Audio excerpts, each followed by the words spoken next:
네, 이번 시간은 레이저 커터로 별자리 퍼즐을 만들어 보겠습니다. 저는 함께할 강사 이효원입니다.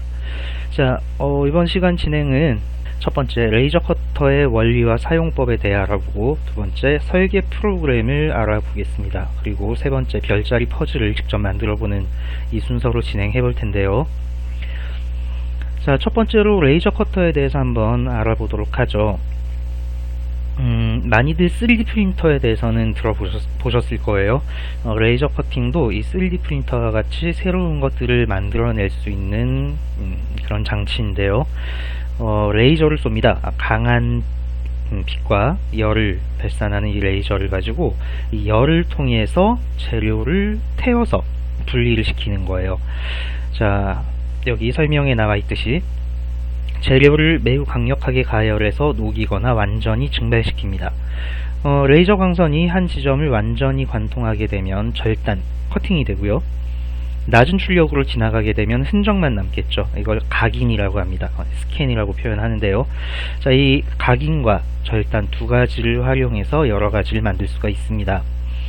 자, 이 레이저 커터는 또 여러 가지 재료를 쓸 수가 있어요. 3D 프린터의 경우는 재료가 한정적인데 비해서 레이저 커터는 재료가 한정적이지가 않습니다. 종이, 아크릴, 고무, 목재, 가죽, 섬유 등등 여러 가지를 활용할 수 있다는 장점이 있죠. 자, 사용한 예시를 보면요. 자, 여기 왼쪽 상단에 보이는 사진은 작년에 청작자 커뮤니티 프로그램을 통해서 태양광 자동차를 만든 모습이에요. 그리고 그 아래쪽도 역시 청작자 커뮤니티에서 망원경의 그 몸통을 만든 모습이고요.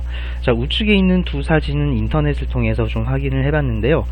자, 이런 어떤 캐릭터나 어떤 모양이 있는 큐브 형태도 만들 수가 있고, 아크릴을 각인해서 또 커팅으로 모양을 만들어서 이런 간판이나 어떤 모형을 만들 수가 있는 그런 예시입니다. 레이저 커팅은 장단점이 상당히 뚜렷합니다. 장점을 먼저 보면은, 장점은 재료가 많아요. 종이, 아크릴, 그리고 지금 우리가 한 것은 MDF라고 하는 목재거든요. 자, 그 외에도 가죽도 할 수가 있고요. 여러 가지를 할 수 있다는 그런 장점이 있습니다. 후처리가 필요가 없어요. 우리 3D 프린터의 경우는 이제 뜯어서 튀어나온 부분을 잘라낸다거나 재조립을 한다거나 그런 과정이 있는데, 레이저 커터는 설계가 된 대로 그냥 그대로 자릅니다. 끝이에요. 자, 그리고 이 설계에 대해서 상당히 높은 정확성을 가지고 있습니다. 그리고 네 번째 장점은 기계적인 장점인데, 마모가 적어요. 보통 뭐를 긁어내거나 잘라내는 것들은 장비에 마모가 생기는 건데, 이것은 레이저를 사용하기 때문에 마모가 생기지가 않습니다. 자, 이런 레이저 커팅도 단점이 있겠죠. 첫째로 3D 프린터가 아니에요. 3차원으로는 출력할 수가 없고, 3차원으로 하려면 설계를 조금 더 어렵게 해서 조립하는 형태로 해야 합니다. 그리고 재료의 특성에 따라서 설정값이 다 다릅니다. 그래서 재료의 두께, 성질, 그리고 상태에 따라서 설정을 예민하게 바꿔줘야 되는 그런 단점이 있고요. 레이저 광선을 이용하기 때문에 초점에 아주 예민합니다. 이 초점이 조금만 틀어져도 커팅이 되지 않고 그냥 주변이 타기만 한다든지 하는 그런 문제가 생길 수가 있어요. 자, 그리고 네 번째로 화재의 위험성이 있다 라는 겁니다. 레이저로 태워서 하기 때문에 너무 강한 출력을 사용하게 되면 화재의 위험이 있겠죠. 그리고 재료를 태우면서 냄새도 나고 그을음도 생긴다는 그런 단점이 있습니다. 자, 그리고 여긴 적혀 있지 않지만 제가 생각하는 또 하나의 단점은 설계가 쉽지가 않다는 거예요. 이것은 3D 프린터도 마찬가지일 겁니다. 이 레이저 커팅 소프트웨어가 인식할 수 있는 형태로 변형을 해야 되는 그런 좀 어려움이 있는데, 디자인을 조금 공부를 한다면 크게 어려운 점은 아닐 거예요. 자, 설계 프로그램을 알아보겠습니다. 지금 보시는 화면은 작년 창원과학정관 창작자 커뮤니티에서 만들었었던 천체 망원경의 모형입니다. 자, 이 3차원으로 설계한 것을 2차원 평면으로 다시 펼쳐놓은 건데요. 자, 이것은 3D Max라는 전문가용 소프트웨어를 사용한 것이고요. 자, 이런 식으로 설계를 해서 출력을 해야 되는 그런 과정이 있습니다.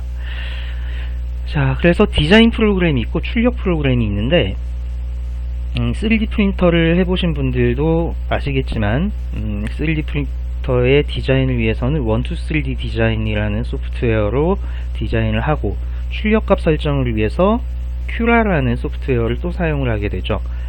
이 레이저 커터도 마찬가지입니다. 출력을 위해서는 RDworks라는 소프트웨어로 출력값을 설정을 해줍니다.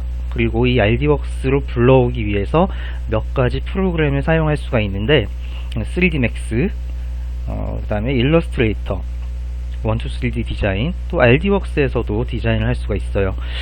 자, 그런데 이 RDworks는 간단한 디자인만 할 수가 있기 때문에 좀 모양이 잘 나오는 것들을 하기엔 적합하지가 않고요. 123D 디자인은 할 수가 있는데 좀 뭐랄까 컴퓨터가 좀 버벅대더라고요. 좀 상세한 부분들을 할 때 썩 좋은 효율을 보이진 않았습니다. 그래서 저는 일러스트레이터로 작업을 해서 RDworks로 불러오는 방식을 사용했고요. 이 3D Max 같은 경우는 전문가용이기 때문에 사용이 어렵습니다. 하지만 배워둔다면은 실내 인테리어나 건축에 실제 사용하고 있는 그런 소프트웨어이기 때문에 차후에 많이 도움이 되지 않을까 생각을 합니다. 자, 지금 여러분들의 경우는 교육용 무료로 배포가 되는 123D 디자인이나 일러스트레이터 혹은 RDworks로 작업을 해보시면 되겠습니다. 일러스트레이터와 3D Max는 유료 프로그램이에요. 자, 그럼 소프트웨어들을 활용하는 걸 한번 좀 보여드릴게요. 자, 먼저 일러스트레이터를 열고요. 그 다음에 인터넷을 통해서 퍼즐 모형을 먼저 받았어요. 그리고 포토샵을 통해서 배경이 없는 PNG 확장자로 파일을 따로 저장을 했습니다. 그리고 지금 불러온 상태고요. 자, 이것은 그냥 레이저 커팅에 놓게 되면 이 자체를 이미지로 인식을 합니다. 이걸 선으로 다 인식을 하기 위해서 이것을 벡터 이미지로 바꿔야 되는 작업이 있습니다. 소프트웨어 내의 기능을 이용해서 벡터 이미지화 시킵니다. 그렇게 되면 나중에 불러올 때 이미지가 아닌 선으로 불러올 수가 있는 거죠. 자, 아까 일러스트레이터에서 작업했던 것들을 이번에는 RDworks에서 불러드립니다.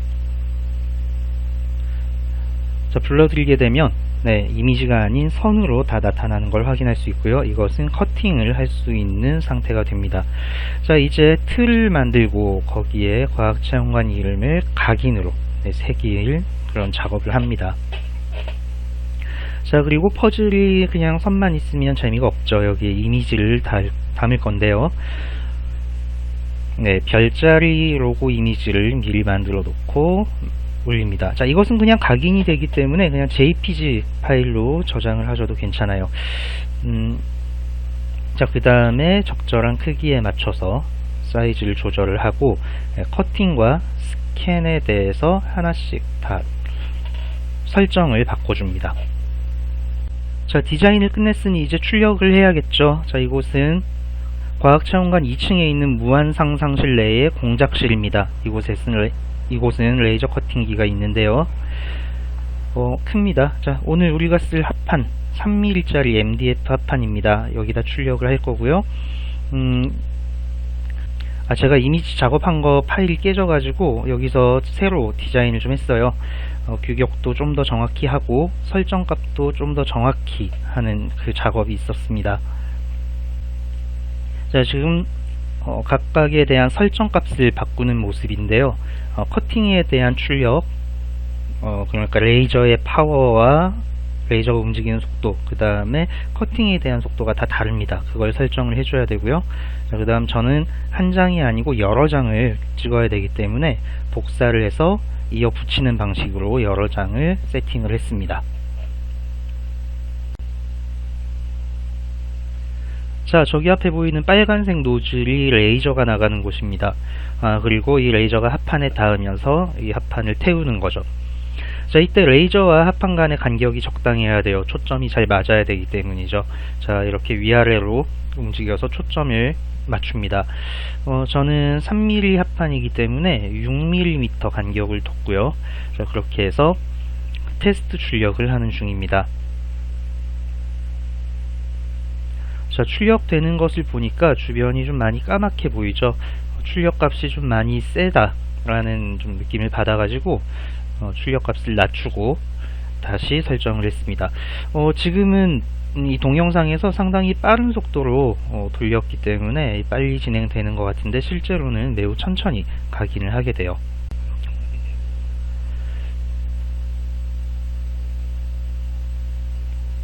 자, 이번에는 실제 출력되는 속도를 좀 보여드릴게요. 출력값 설정을 다 끝냈고 이제 실제 출력을 할 텐데요. 자, 실제 출력되는 속도가 이 정도입니다. 자, 지금은 스캔, 각인을 하고 있고요. 각인을 먼저 한 후에 커팅이 들어가게 돼요. 먼저 커팅을 하게 되면 커팅이 되면서 좀 판이 흐트러질 수 있겠죠. 그렇게 되면서 스캔이 정확하게 되지 않을 수가 있기 때문에 스캔을 먼저 하고 각인을 하게 됩니다. 그 다음 설정에서 이 순서도 정할 수는 있어요.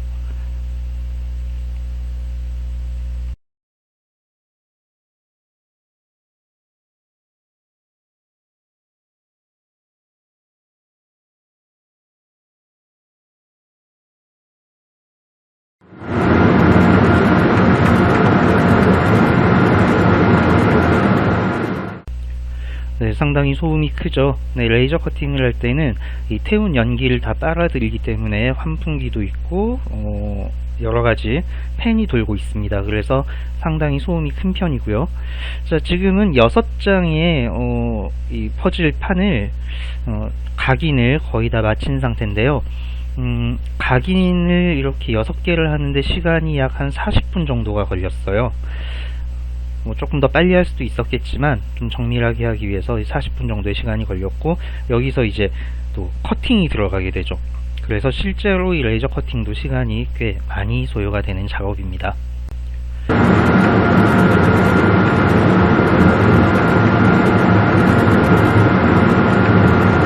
자, 지금은 6장의 커팅을 하는 모습인데요. 6장 중에 4장이 됐고 5장째 하고 있습니다.